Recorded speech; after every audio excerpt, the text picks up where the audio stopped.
Alright guys, so if you've been following me on Snapchat or Instagram or my last couple YouTube videos, I've referred to it. I'm opening a gym in a year in Austin, Texas. I want to make a video series out of this whole process because I'm sure it can be a really good learning experience for a lot of people, myself included. About 10 years ago, I originally started the idea of wanting to open a gym. It's all I wanted to do. But then I slowly became discouraged of doing it because people around me were telling me it wasn't a really good investment, there wasn't good return. A lot of gyms fail, and they do, but a lot of businesses fail as well. And if you don't plan and you don't put the time and the effort into it, anything can fail. It can happen with anything. So what I want to take this video series to do is walk you through the step by step, from the beginning into grand opening of what it takes to open a gym and what it's taking to open up my gym. My biggest failure when I started Bear Performance Nutrition, I was 20 years old, I was in college. I just wanted to get the business running on the site and start selling. And I was very naive and immature about the way I went about it. So I didn't start a business plan. I applied for a $20,000 loan, got it without the plan because there wasn't much needed to do it. But then I paid the prices for the next 2 years, struggling to make even $100 profit after a year. And it's taken 3 years now to finally pick up. And there's so many things I would have done different when starting Bear Performance Nutrition that I'm now applying to starting the Bear Performance Gym. So I'm learning from my mistakes and experience. With that said, the first thing I went into obviously is researching and analyzing the market. Analyzing two things. The first being the type of audience I want to bring to the gym, and then the location. And they kind of go hand in hand. So right now where I'm looking is North Austin, almost near Pflugerville. Reason being is it's a little cheaper than being directly in the city, so I won't pay as much for property and leasing. There's a lot of people commuting from the Pflugerville, Round Rock area into Austin, so I can get those people coming in. The average salary is around $75,000 in that area, which is where I'd like to sit. A very good quality of people, a very good community and schools. And the way I want to set up this gym is, being in commercial gyms and being at the gym here on Camp Casey, there's no atmosphere, there's no environment. It's not a community. My gym back in Texas, though, the Field House, that's where I really started picking up the idea of wanting to open a gym because I saw the atmosphere, the community, and you make friends with people and you learn as you go. And it's such a great place to be. You don't mind staying at the gym for 2 or 3 hours. And that's the kind of environment I want to create at my gym. That's the biggest thing you need to decide right off the bat is who are you targeting? Who do you want to bring into your company? Who are you trying to sell to? If you don't have a target and if your target's too broad and you're trying to sell to everyone, you won't find your niche in the market. And trying to cater to everyone is sometimes a failure in itself. You see gyms like Curves, for women, older women specifically, or Planet Fitness, the people that aren't bodybuilders and powerlifters. They are very specific and niche, but they're very successful at it. So having a specific target audience that you're trying to bring into your business is crucial for success. Because I didn't have to build a business plan last time, and I should have, right now I'm putting a lot of effort into the business plan itself. So I found this company online. It's called Live Plan. And I have their logo right here on the screen. It cost me about $110 for a year, but I absolutely love the way the template is set up. It's a template for a business plan, but it gives you all the information you need to input, like expenses, your revenue that you're trying to build, and then it analyzes that, and you can kind of build your plan as you go. So I've been able to identify how many customers and how many members I'm going to need, how many day passes I'm going to have to sell a month, how many sales of supplements and apparel I'm going to have to sell a month in order to be profitable against my expenses. So right now what I'm looking at is around 300 members at $39.99, about $40 a month, to make a pretty good profit.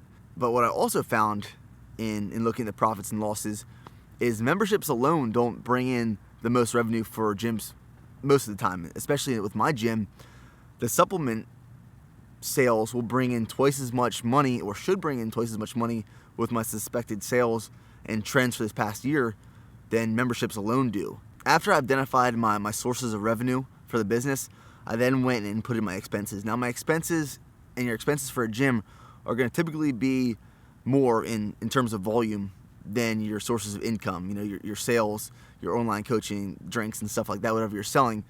There's a lot of expenses that go along with the gym, and the equipment itself is pretty pricey. Now with my gym, I'm keeping it pretty basic from the beginning, and then I'm going to add on to it as I go. And I built up a budget over the weekend of how much I suspect to spend on the initial investment of equipment. And it's set right now at $70,000. And I thought it would be more than that. And that's based off of new equipment. I'm going to look for used equipment when I get to Texas and the Austin area. but that's including the equipment, the weights, the machines, the rubber flooring, and the mirrors, $70,000, which isn't too bad. Now, I then became interested in terms of, should I buy a place in a location or should I lease? And personally, I would love to have the opportunity to buy because I know it's mine. I can modify it however I want and do whatever I want to it. But in reality, looking at the numbers, and I originally crunched the numbers as buying, and at the end I just couldn't afford it. I wouldn't be profitable for a few years. So I'm going to end up leasing a place, and I'm setting my budget to $4,000 a month, which, being a little north of Austin, might be pushing it. And I'm looking for 5,000 square feet of gym space alone. That's not including the office space as well. So probably an area of 6,000 to 7,000 square feet alone, because I need space for the equipment in the gym. I need space for offices for me and my brother to work. And I also need space for storage for the supplements, because the supplements, Bare Performance Nutrition, will ship out of Texas now, out of the warehouse. And then there's a bunch of other expenses as well, like setting up computer systems, security systems, membership login IDs and keys. There are renovations I'm gonna have to do, and then typical like electricity, your utilities. And the expenses add up quite a lot. So I'll put it this way: my expenses cut my revenue in half for my profit, more than half. So the expenses for opening a gym, sustaining a gym, are going to be pretty high. And that's why it's so important that your only source of income is not your memberships. And that's something I've really learned and realized while building this business plan, is the sources of income need to be so much more than I expected from the beginning. I then had to ask myself how many members I need to break even. I came up with 300, and that's break even plus profit starting year one. And that's after paying back my loan that I'll talk about here in a little bit. How large of a space do you need? I want 5,000 square feet because I want it to be a very open concept.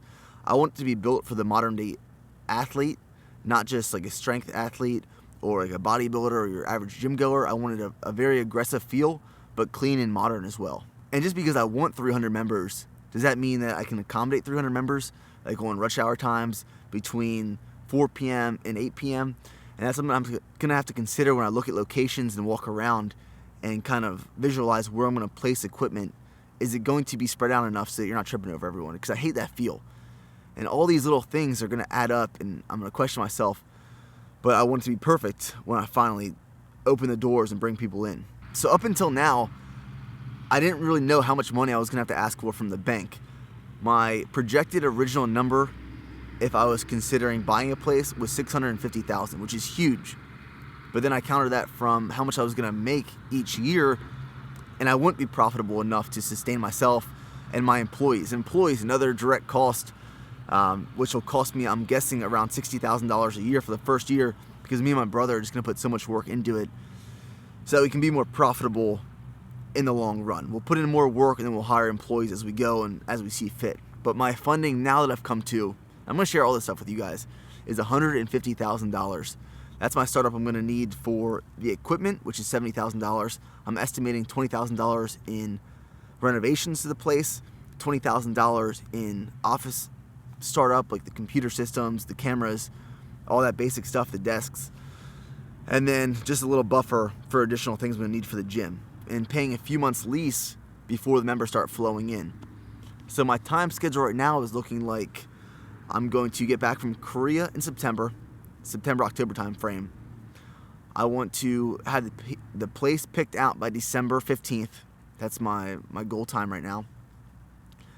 By January, my brother and I start the renovations. We start moving equipment in, and by early March, we're launched in grand opening.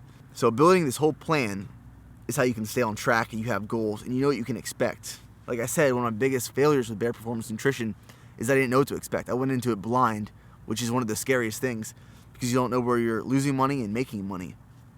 And I've, over the last year now, been able to reorganize Bare Performance Nutrition and become profitable. And then using those lessons learned with Bare Performance Gym will hopefully let me be successful. And after crunching the numbers, I will be successful. So I hope this video helped you guys out if you have the questions. And I am really looking forward to the journey. I started the social media sites up for the new gym. It's Bare Gym on Instagram.